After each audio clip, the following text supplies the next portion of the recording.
অপরাধের সঙ্গে জড়িত কাউকেই ছাড় দেওয়া হবে না বলে হুঁশিয়ারি দিয়েছেন স্বরাষ্ট্র উপদেষ্টা অবসরপ্রাপ্ত লেফটেন্যান্ট জেনারেল জাহাঙ্গীর আলম চৌধুরী।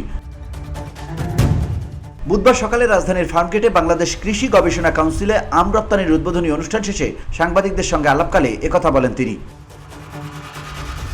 রাজধানী সহ সারা দেশের আইনশৃঙ্খলা পরিস্থিতি আগের চেয়ে উন্নতি হয়েছে জানিয়ে তিনি বলেন, শীর্ষ সন্ত্রাসী সুব্রত বাইনকে ধরতে সময় লেগেছে। চেষ্টা করা হচ্ছে সব দুষ্কৃতিকারীকে আইনের আওতায় আনা হবে। অপরাধের সঙ্গে জড়িত কাউকে ছাড় দেওয়া হবে না। বসুন্ধরা, উত্তরা, বনশ্রী, কুড়িল ও বাড্ডা সহ রাজধানীর বিভিন্ন স্থানে অভিজাত ও অত্যাধুনিক মানের ফ্ল্যাট কেনার এক নির্ভরযোগ্য প্রতিষ্ঠান প্লেজেন্ট প্রপার্টিজ লিমিটেড। তাই আপনার স্বপ্নের আবাসনের জন্য আজই যোগাযোগ করুন। Pleasant properties limited, where destiny matches eventually.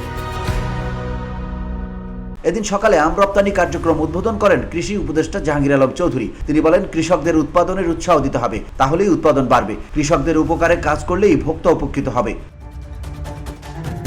VOD Bangla news desk.